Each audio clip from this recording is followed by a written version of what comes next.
So, the north current towards Storm Wall,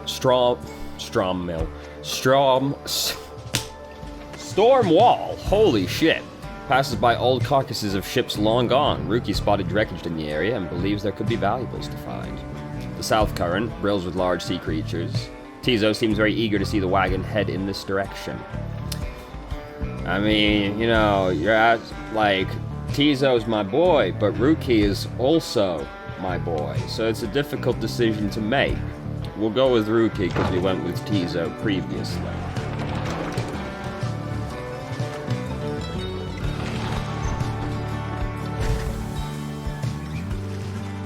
The remnants of Shattered Fleet do little to raise the confidence of your companions, given that the massive, deathless Tempest rages to the north, not far from your position. Is that what this is? It's not too terrifying, to be honest. We ought to be more concerned with the storm than in finding trinkets, Greentail. Oh, relax already, Jody, and let me do my job. I don't show up when you're out there keeping watch and start telling you to come off it now, do I? You interrupt me in the middle of my work no fewer than 4 times per day. They go on like this for some time before turning to you. Investigating the wreckage is going to take time, but you may find something to show for it. Sure, why not? You suggest it may be worthwhile to continue searching through the wreckage after having come this far. Rookie grins wide. Knew you'd see it my way, chum. Now let's see what we can get. After an exhaustive search... sorry, chum, I think I was just chasing the refraction of the sun or something. There's nothing down there.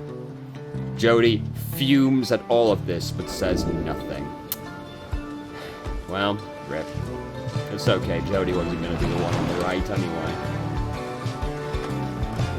Unless it's like, yep, she has to be, I suppose. That's also possible. You and your companions look upon the deathless Tempest. The stars demand you sail beyond it, yet the very thought is beyond reason. Then, something in the nearby water stirs, and from it springs something familiar. Hold, good ladies and good sirs, this knight beseeches you to hear him if you please. What is it now, Worm? The rites are ended, we have no further need of you. Oh, but you do, and in turn, this knight has further need of you, good lady. Out with it, then. Let us be joined! Let this knight join you, please. Can you believe this, Hedwin? Not really, no. Nay, look ye not so surprised. Your valor in the rites did stir this poor knight's soul. He swears to you upon his long-lost honor as a would-be knight-errant of the Sea Dominion that he shall serve you to the end. What about your other worm friends back there, the Pyre? They are base cowards. This knight can no longer abide such spineless characters. Having witnessed true glory in our clash upon the hulk of Ores, never before have we been trounced so thoroughly. And furthermore, this knight shall aid your passage through the deathless Tempest. Is it not so that you seek passage to the north? With this knight's aid, you shall achieve your wish. Sir Gilman continues to persuade you for quite some time. He seems to know a way to cross the storm, some sort of long-held secret among worms exiled to these waters. Jody pulls the rest of you to the side after Hedwin gives her a look. Are you most sure that Sandalwood would want this thing along? Mostly sure. Sandalwood wants someone for each mask, and this one seems about as good as we're gonna get. Jody glowers back at the worm, who tries his best to look presentable. Hedwin is more gracious. He tells Sir Gilman that if he promises to help you cross the Deathless Tempest, then he can come along for now.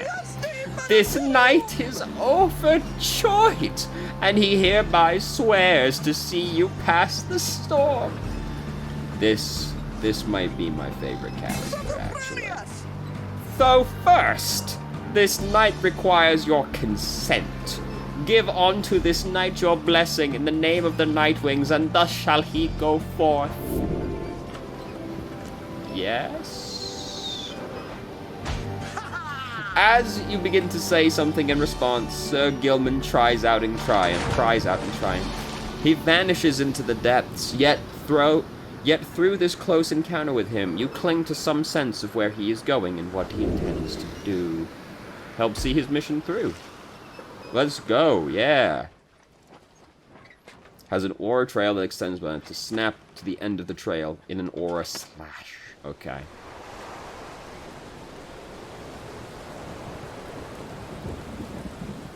Sorry, it finished loading, but it's got to load a little bit more. There we go. Determined to prove himself to you and the Nightwing, Sir Gilman emerges somewhere in the outer reaches of the Sea of Solace and calls out to you.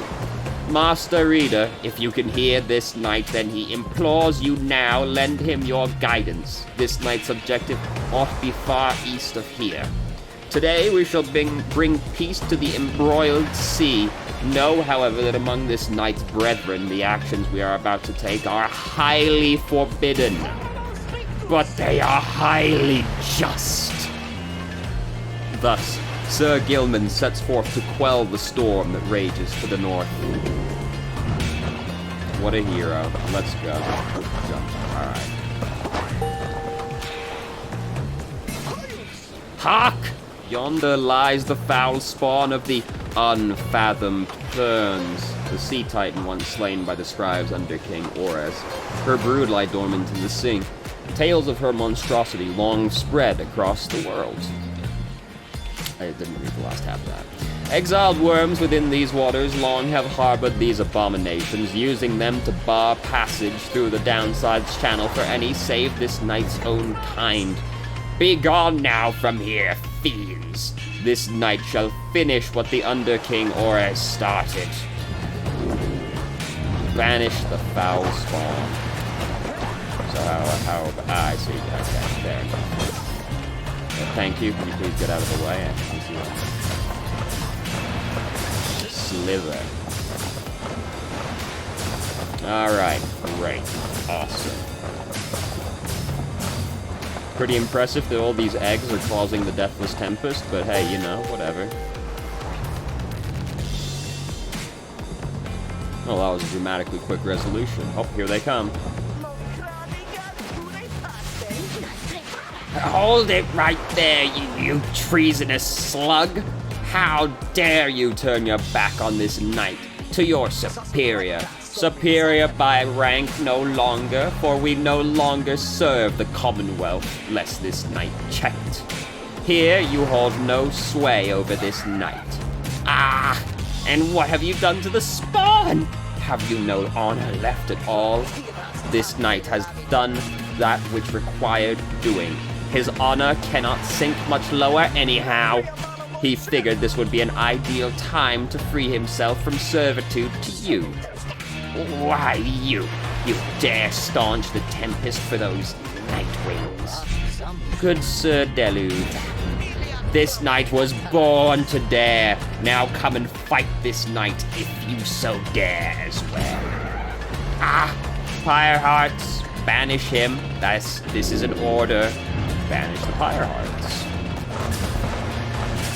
You idiots. Ooh. Oh, fuck, what a close one. Jesus Christ, he almost had us.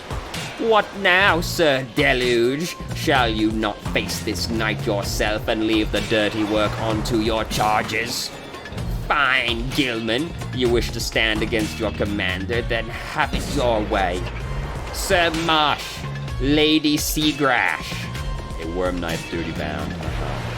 Okay. Banish now this troublemaker.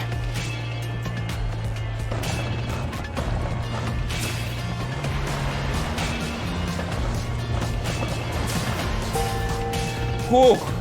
That was a close one. God damn. You are master of this night no longer, Sir Deluge. Thus shatter our fraternal bonds.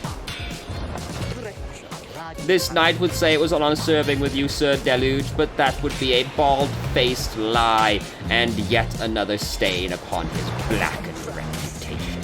Until we meet again. Wait, you lowly traitor. This knight will have your head, Gilman. I'll be impressed if you can pull that one off, given the display we just witnessed. As the day wears on, there is still no sign of the Worm Knight. Your companions grow restless, but then... Hail! This knight returns with newfound tales to tell and new scars to show for them. Sir Gilman is sopping wet and visibly shaken. He struggles to maintain decorum. He is, in short, the very image of a Worm Knight. And more importantly, that little tempest ought no longer pose a threat for now. Behold! And as if on cue, the deathless tempest begins to shimmer and subside, shimmer and subside.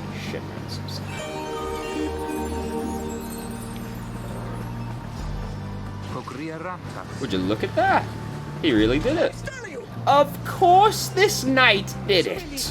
Now, if it would be all right with you, this knight could really use some shut-eye. The Worm Knight then collapses in exhaustion. You and Hedwyn help him up. A deal's a deal, Sir Gilman. Welcome to the Nightwings. Huzzah! Nice. I'm extremely pleased by all of the people that have joined our party. Mostly Tizo and Gilman.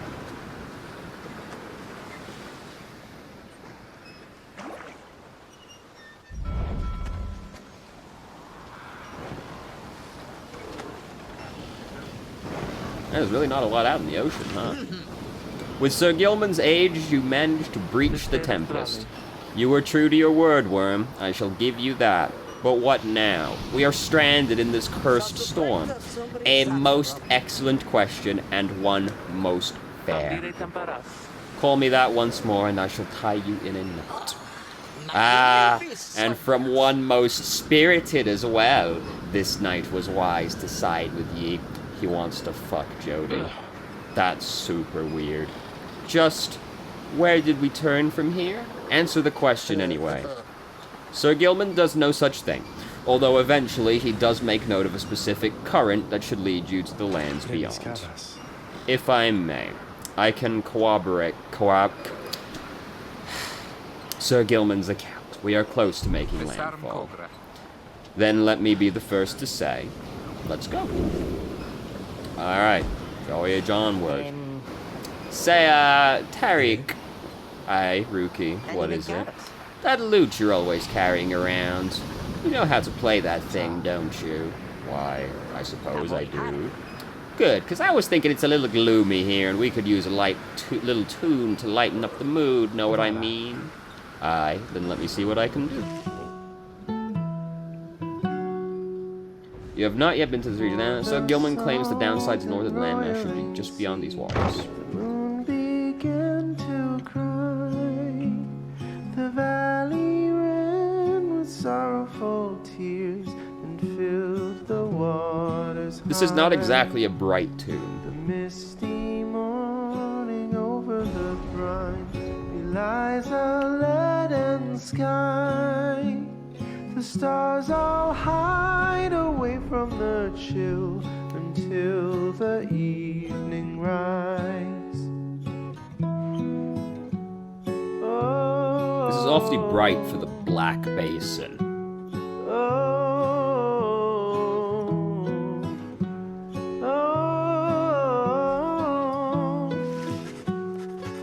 At last, your wagon rumbles onto solid, jagged ground, the land called Black Basin. Your fellow exiles unpack the wagon so you can take stock of how best to reach your destination. Who can we talk to? Tremendous news. Is this your trinket? Sir Gilman's crest, official certification of knighthood in the Commonwealth, oft-sought by Worm Knights. You approach Sir Gilman, who must have just finished practicing his fencing maneuvers. He regards you with his single eye. Hail, Master Reader! This knight is determined to train harder, having joined the famous Nightwings. He shall ensure that this triumvirate continues to live up to its most feared reputation. This is such an honor! And this knight has a great deal of honor to regain. Having fled the Pyre Hearts, this knight fully expects now to conduct the rites in a most honorable fashion, to the fullest letter of the law described within the books. Some triumvirates this knight has met, and perchance mentioned by name. They are inclined to bend the rules a bit, sometimes a lot, and to prevail by any means they can. But this is wrong! The exile who refuses to obey the rules as they were written by under King Ores and his 7 friends deserve neither his honor nor his freedom. Thusly does this knight have confidence the Master Reader shall resist any temptations to conduct the rites in any underhanded fashion. Now then, this knight must undergo a thorough cleansing, having trained until the point of foulness. So please excuse him, Master Reader. He slithers off, humming some sort of chivalrous tune. Alright, good talk, team. Good talk. Let's survey the surroundings. You find the headwind has asked for several volunteers to scout the area and report back. Alright everyone, don't go too far, and let's meet back by dusk. Please use caution, the exiles dwelling in these lands are, well, rather territorial. For your part, you remain with a black wagon to keep watch.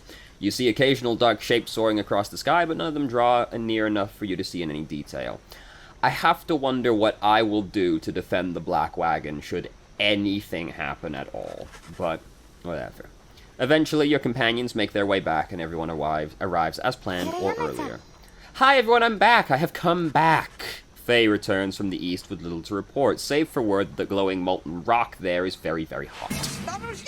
This knight yet lives! Although he also has very little to report. The newest member of the group, Sir Gilman, returns from the northern pass. Visibly shaken, he appears to have discovered an intense fear of heights. Krahirak. Tizo wonders whether any species of fish live in the pools of rock nearby. The little imp Tizo seems disappointed to have left the water behind. He remains with you, near to the wagon. That's okay, Tizo. We'll fuck up those fish later. There is a western pass that seems traversable. If we travel by the light of dawn, the shadows and the crags may well cover our advance against whomever may be watching. Begging your pardon, I do not wish to contradict your strategy, madam, though in my experience we shall not remain hidden for long during the climb toward the nest of Terestia. The exiled harp matriarch lived in solitude amongst these very cliffs. The exiles of the high-wing remnants, the last surviving fraction of the winged harps, the ancient enemies of the Commonwealth, they are as coarse as their feathers. They hold themselves superior. The Archjustice Androboles the Ninth. You may have no love for them inherently, but they have no such qualms with me for now. I may be able to negotiate safe passage. Negotiate with them? Then Hedwin steps in as the lone minstrel bows and backs away. Hey, let's not decide on this just yet. We're not going anywhere right now, that much we can agree on. We'll decide how best to go ahead come morning. For now, let's take the rest of the afternoon and get our bearings. Jody glares at the sky as everyone else disperses. My vocation's tremendous. I would like to mentor a companion. Specifically, Gilman, whom is very lacking in experience present. Oh, I didn't know. Novice, those who have begun to understand their rights. Several potential masteries. One's progress towards a deeper understanding. Okay. Adept. Oh, on the boundaries. These experienced in the rights have access to 2 masteries. There's no flavor here, just lying here. Alright, why? Mentor Gilman. This knight shall be your eager protege. You and Sir Gilman spend some time reviewing specific aspects. Huzzah! Great wisdom clouds over this knight's entire consciousness. Alright, what we got? Did he say something? Depths of the sea sojourner. We enhancing a worm's carefree and unpredictable nature, the Underking traveled all across the sea and survived many perilous adventures.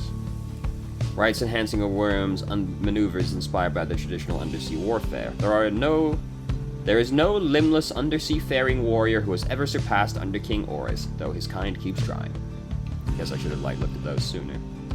If Sir Gilman and his allies are all banished, he shall instantly return. Okay. After Sir Gilman banishes an adversary, one of the banished allies shall return shall instantly return. What do we get after that? After using his slash, he can use it again to instantly return to his previous. So he can go zip zip. That's pretty sick. Banishes adversaries in a wider area. After using his slash, Sir Gilman instantly recovers all his stamina. Alright. Once per round, when saluting his adversaries, Sir Gilman freezes all exiles for 3 seconds. Like, so does all exiles include, like, allied exiles also? Or just, like, enemy exiles? Because that seems pretty fucking strong. While Sir Gilman's allies are banished, he moves faster than usual and temporarily has infinite stamina. After 10 seconds, for 10 seconds after banishing an adversary, Sir Gilman deals an additional 10 Pyre damage. So this seems like it's probably the way to go. As sick as that sounds, like, fuck dude. 3 seconds, they're all frozen, and 10 extra damage if I can banish someone. And the buffer in case we fuck up. This knight has no idea what the Master Reader said exactly, yet feels smarter nonetheless. And that's the important part, young. Alright, continue the journey. Alright, so, Blackshore. Jody wishes to avoid the harps by staying on low ground. The lone minstrel believes he can negotiate safe passage with the harps via this pass. I am inclined to agree with Jody on this one, where I'd rather just not fuck with them at all, if at all possible, rather than risk it, given that we know they're apparently the remaining remnants of the enemies of the Commonwealth. The shattered lands of Blackshore proved difficult to traverse for the Black Wagon. The land beyond the Sea of Solace extrudes from the ocean on a bed of black glass. Jody searches for a solid path forward to little avail. Fey on these blasted lands, how are we to proceed through this? Perhaps I may be of some assistance. This place is not so unfamiliar to me, nor are its hidden denizens. Please remain with the others until I return, madam. I shall not be long. The minstrel disappears into the cliffs before Jody can protest. In the meantime, you and she continue to keep watch, sensing unseen eyes. The last time that one disappeared on us, we searched for him for days. But this time, he soon returns. I have secured safe passage through the nest of Terrestia. We may proceed. Secured safe passage with whom, exactly? Just then, a winged woman dives down from the sky. She looks Jody up and down, and then she soars away without a word. The lone minstrel says nothing more either. Jody's scowl deepens. For centuries, the Commonwealth withstood the High Wing remnants' treacherous assaults, thanks to soldiers such as she. Lost fuss fucking hell. Alright, well, big punishment for going this way. God damn. I like how that path is just the objectively wrong one, because you end up just negotiating with them anyway, so it's just like, fuck Jody path, basically. At last you arrive at the nest of Terrestia, where the next ride is soon to commence. You cannot shake the feeling that unseen eyes watched your wagon's ascent, and remain watching now. Well, nobody to talk. Well, I can read a page in the book, though. My emperor lay there, bleeding and alone, stranded in a bitter land beyond the river. With fleeting consciousness, he understood the folly of his quest and the folly of his rule over his country. Thus did he await the last embrace. It was the imp Haub? I forgot how it was said. Haub that nursed him back to health, and warned him often of the dangers he would have to face. Many enemies of Mur come in search of him, some under employment by the rope caller, some longing openly for cold, uncomplicated vengeance. I was one of them. I plunged into the river willingly. We needed to be sure that he was dead.